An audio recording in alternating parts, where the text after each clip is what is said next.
Assalamualaikum warahmatullahi wabarakatuh.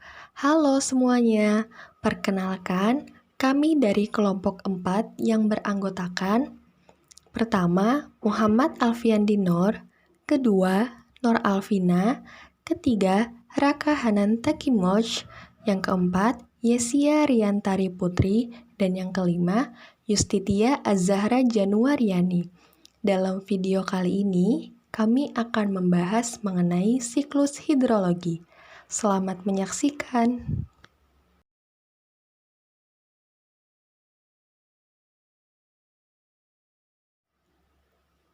Tahukah kalian bahwa air sangat berperan penting bagi manusia karena air memiliki manfaat yang begitu besar.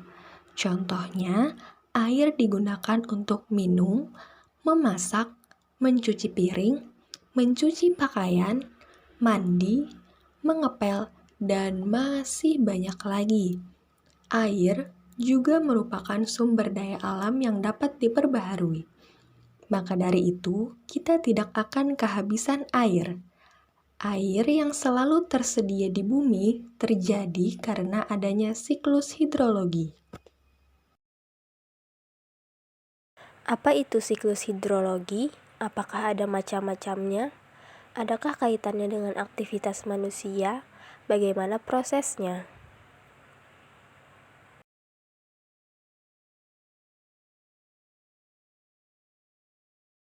Siklus hidrologi atau daur air yang dikenal juga dengan istilah siklus air adalah sirkulasi air yang menggambarkan pergerakan molekul air H2O dari atmosfer ke bumi dan sebaliknya yang tidak pernah berhenti sehingga membentuk rangkaian melingkar perjalanan molekul air di bumi yang disebut siklus.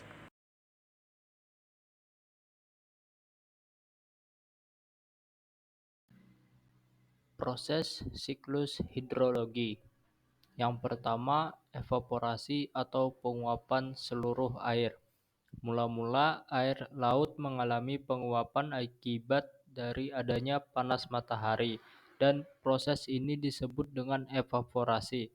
Evaporasi terjadi karena temperatur permukaan air yang cukup tinggi sehingga molekul air yang ada di permukaan memperoleh energi untuk memisahkan diri.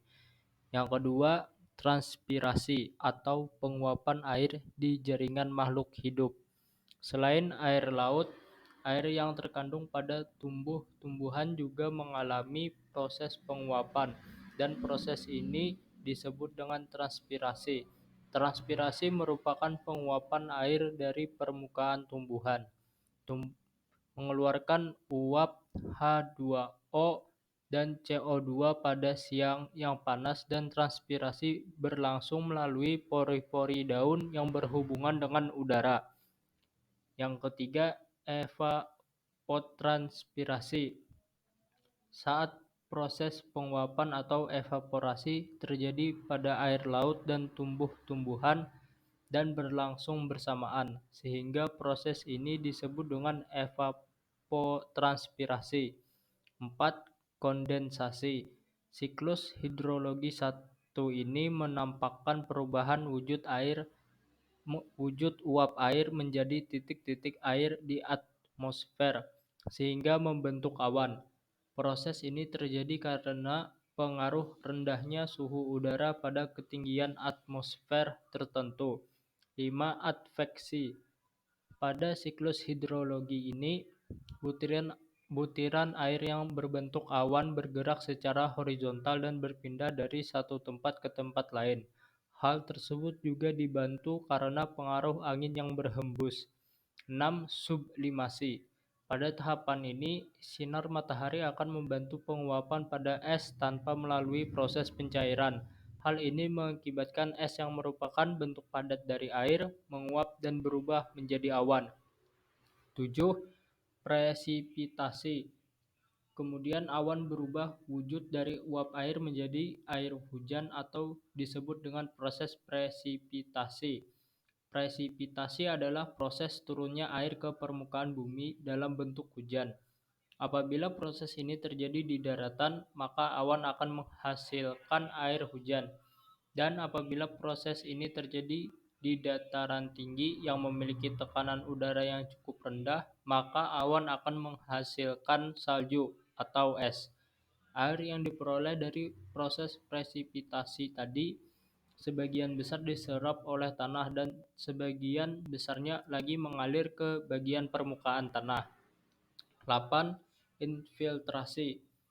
Air yang diserap oleh tanah disebut dengan infiltrasi. Tahapan ini merupakan proses peresapan air ke dalam tanah melalui pori-pori tanah. Dalam siklus hidrologi ini, air dapat tersimpan menjadi air tanah yang secara lambat akan mengalir kembali ke laut. 9. Runoff. Air yang mengalir di permukaan tanah disebut dengan runoff. Air yang sudah jatuh ke permukaan bumi yang tinggi akan mengalir ke tempat yang lebih rendah melalui sungai dan anak sungai. Biasanya runoff terjadi karena air sudah tidak dapat diserap lagi oleh tumbuh-tumbuhan dan tanah. Kemudian air tersebut mengalir menuju ke laut. Siklus hidrologi ini terjadi secara berulang-ulang, maka dari itu air selalu tersedia di bumi. Siklus hidrologi memiliki 3 macam tahapan, yaitu siklus pendek, siklus sedang, dan siklus panjang.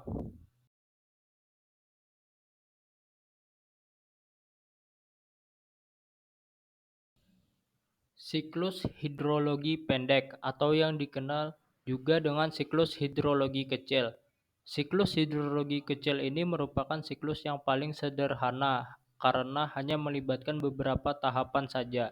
Adapun beberapa tahapan yang ada di dalam siklus hidrologi pendek atau siklus hidrologi kecil ini antara lain sebagai berikut. Pertama, pada siklus ini proses pertama yaitu air laut mengalami proses evaporasi atau penguapan karena adanya panas dari sinar matahari. Kedua, uap air yang telah dihasilkan dari proses evaporasi tadi menguap ke atmosfer. Pada ketinggian tertentu, uap air ini akan mengalami proses kondensasi. Kondensasi merupakan proses pengembunan menjadi awan. Ketiga, awan yang mengandung uap air kemudian tertiup oleh angin dan berkumpul dengan awan lainnya disebut dengan proses adveksi. Keempat, awan yang terkumpul pada proses adveksi tadi semakin banyak dan padat sehingga mengalami kejenuhan lalu terjadilah hujan atau proses presipitasi. 5. Air hujan yang terjadi turun atau kembali ke laut yang disebut dengan runoff.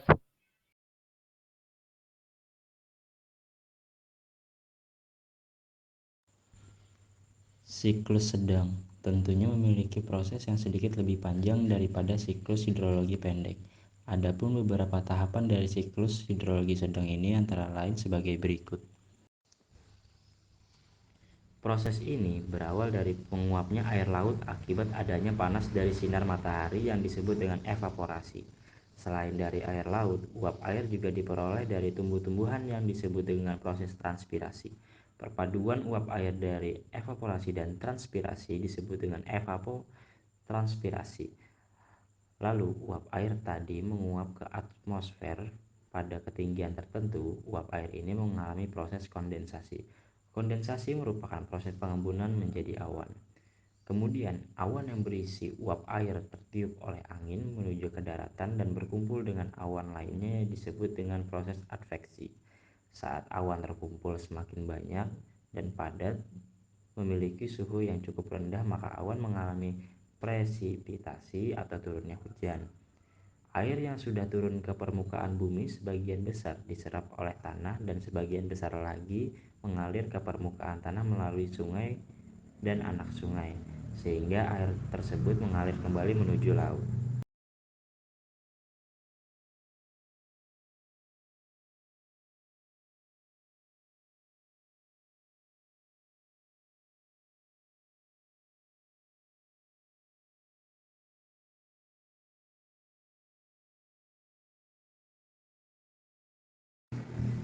Siklus hidrologi panjang atau siklus hidrologi besar. Siklus hidrologi panjang atau besar ini memiliki tahapan yang lebih kompleks daripada dua siklus di atas. Beberapa tahapan dari siklus hidrologi panjang antara lain sebagai berikut. Proses ini berawal dari menguapnya air laut akibat adanya panas sinar matahari yang disebut dengan evaporasi. Selain dari air laut, uap air juga diperoleh dari tumbuh-tumbuhan yang disebut dengan proses transpirasi. Perpaduan uap air dari evaporasi dan transpirasi disebut dengan evotranspirasi. Lalu uap air tadi menguap ke atmosfer pada ketinggian tertentu. Uap air ini mengalami proses kondensasi. Kondensasi merupakan proses penguburan menjadi awan. Kemudian awan yang berisi uap air tertiup oleh angin menuju ke daratan tinggi dan berkumpul menjadi awan lain yang disebut dengan proses adveksi. Saat awan terkumpul semakin banyak dan padat, memiliki suhu cukup rendah, maka awan mengalami presipitasi. Bedanya siklus panjang ini adalah saat mengalami proses presipitasi yang dihasilkan bukan berbentuk air hujan melainkan salju es. Karena pada daratan tinggi tekanan udaranya rendah, salju yang dihasilkan tadi sebagian besar menguap ke atmosfer tanpa mencair dahulu atau disebut dengan proses sublimasi. Sebagian salju yang lain mencair dan diserap oleh tanah, dan ada juga yang mengalir ke permukaan tanah melalui sungai dan anak sungai, sehingga air tersebut mengalir kembali menuju laut.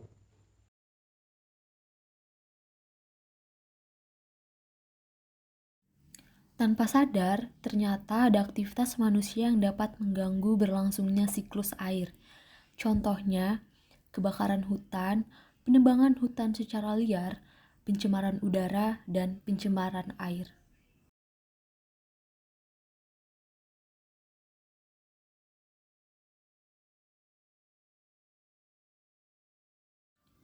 Aktivitas ini memicu adanya pemanasan global, sehingga dapat membuat siklus hidrologi terhambat.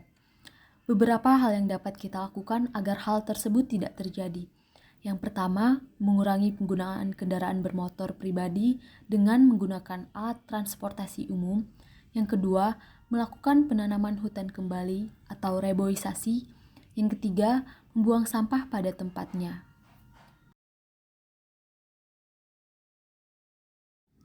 Nah, demikianlah pembahasan mengenai siklus hidrologi dari kelompok kami. Semoga bermanfaat bagi kita semua. Terima kasih atas segala perhatian dan mohon maaf apabila ada kekurangan dan kesalahan. Waalaikumsalam warahmatullahi wabarakatuh. Jangan lupa like, komen, dan subscribe ya.